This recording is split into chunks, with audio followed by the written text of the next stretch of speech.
пожелал остаться неизвестным. Мужчина-добродетель купил квартиру женщине с детьми, которые 8 лет жили в сыром вагоне.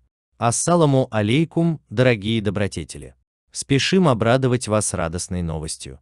За столь короткий срок сбора нашелся добрый человек, который приобрел для женщины из вагона комнатную квартиру в Душанбе. 8 лет эта бедная женщина жила в сыром вагоне, мечтала о теплом, уютном доме, ее дети мечтали просто принять душ. И вот наконец-то, благодаря стольким великодушным людям, их мечта осуществилась. Словами не передать их великого счастья и благодарности за такую щедрость и милость. Теперь, по милости Аллаха, мы верим, с ними все будет хорошо, жизнь наладится. Будем молиться за эту семью. Мужчина, подаривший семье квартиру, пожелал не афишировать себя, остальные средства из сбора уйдут на бытовые нужды, приобретение мебели, стиральной машины и так далее.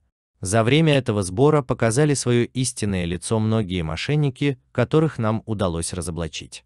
На протяжении нескольких лет обманным путем они наживались на чужом горе. Правда на нашей стороне, все тайное всегда становится явным. Благодарим всех великодушных, подарившим этой семье шанс на счастливую и полноценную жизнь.